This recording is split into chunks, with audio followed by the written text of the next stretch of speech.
Welcome back. ఆయన అఖండ విజయం ఆ నియోజకవర్గానికి ఓ హైప్ ను తీసుకొచ్చింది. అతని గెలుపుతో ఆ సెగ్మెంట్ ట్రెండింగ్ గా ఉంటుంది. ఇప్పుడు పిఠాపురం పవన్ సొంత ఇలాకా అయిపోతుంది. అలాంటి పిఠాపురంలో ఫ్యాన్ పార్టీ పరిస్థితి ఏంటి అన్నదే హాట్ టాపిక్ అవుతుంది. పవన్ పనితీరు, సమస్యలపై స్పందిస్తున్న వైనం అపోజిషన్ కు అస్త్రం లేకుండా చేస్తోందా? అక్కడ వైసీపీ బౌన్స్ బ్యాక్ అవడం కలేనా? పవన్ కోటలో వైసీపీ వేస్తున్న ప్లాన్స్ ఏంటి? మరింత స్ట్రాంగ్ ఫోర్స్ గా మారేందుకు సేనాని వేస్తున్న అడుగులేంటి?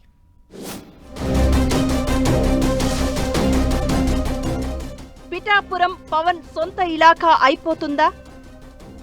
పిఠాపురంను అభివృద్ధికి కేరాఫ్ గా మార్చుతున్నారా? ఎప్పటికప్పుడు సమస్యలపై రియాక్ట్ అవుతూ రివ్యూలు.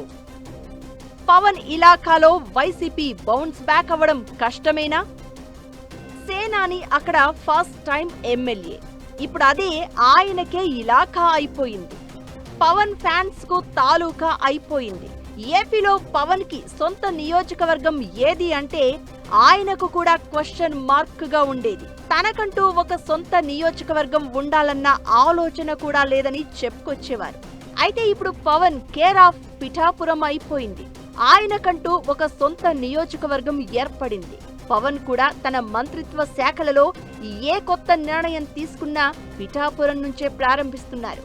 అయితే ఏపీ డిప్యూటీ సీఎం పవన్ ప్రాతినిధ్యం వహిస్తున్న పిఠాపురం నియోజకవర్గంపై వైసీపీ ఆశలు వదులుకోవాల్సిందేనన్న టాక్ మొదలైంది.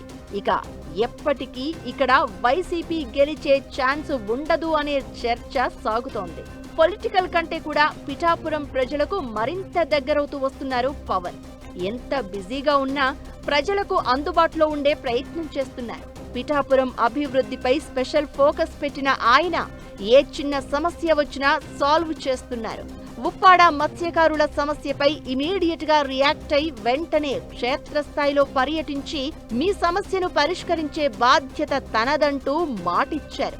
అంతేకాదు స్థానిక ప్రజలను ఆత్మీయంగా చేరదీస్తూ ఎమోషనల్ గా జనాలతో అటాచ్మెంట్ పెంచుకుంటున్నారు. ఇలా పవన్ వేస్తోన్న వ్యూహం ముందు వైసీపీ తేలిపోతోందట. నేనున్నానంటూ కష్ట సుఖాలు తెలుసుకుంటూ ప్రజలకు చేరువవుతున్నారు. ఏ శుభకార్యం జరిగినా అన్నగా ఇంటికి పెద్దగా అన్నీ తానై నడుచుకుంటున్నారు. పిఠాపురం మహిళలకు చీరలు పెడుతున్నారు. వ్రతాలు, నోములు వంటివి సామూహికంగా చేయిస్తున్నారు. ఇలా పిఠాపురం ఫ్యామిలీ మెంబర్ అయిపోయిన పవన్ ఇక స్థానిక యువత సినీ గ్లామర్ ను వదులుకునేందుకు ఇష్టపడట్లేదట. రైతులు, ఇతర సాధారణ ప్రజలు కూడా పవన్ కు మంచి మార్కులే వేస్తున్నారట. దీంతో సేనానికి తిరుగులేదన్న వాదన బలంగా వినిపిస్తోంది. పిఠాపురం పవన్ అడ్డాగా మారిపోయిందన్న ప్రచారం జరుగుతోంది. పైగా ఇక్కడే ఆయన ఇల్లు కట్టుకుంటున్నారు. వచ్చే ఏడాది నుంచి విడిదిగా మార్చుకుని ప్రతి నెల కనీసం 2 నుంచి 3 రోజుల పాటు ఇక్కడే ఉండనున్నారు. దీంతో స్థానికులతో మరింత బంధం పెంచుకునేలా పవన్ అడుగులు వేస్తున్నట్లయింది. పవన్ అంతలా పిఠాపురం పీఠాన్ని పర్మనెంట్ చేసుకునే పనిలో బిజీగా ఉంటే ప్రతిపక్షంగా ఉన్న వైసీపీ పరిస్థితి ఏంటన్న డిస్కషన్ మొదలైంది. పిఠాపురంలో వైసీపీ తరపున గళం వినిపించే నాయకులే లేరట. గత ఎన్నికల్లో పోటీ చేసిన వంగా గీత కాకినాడకు పరిమితమయ్యారని అంటున్నారు.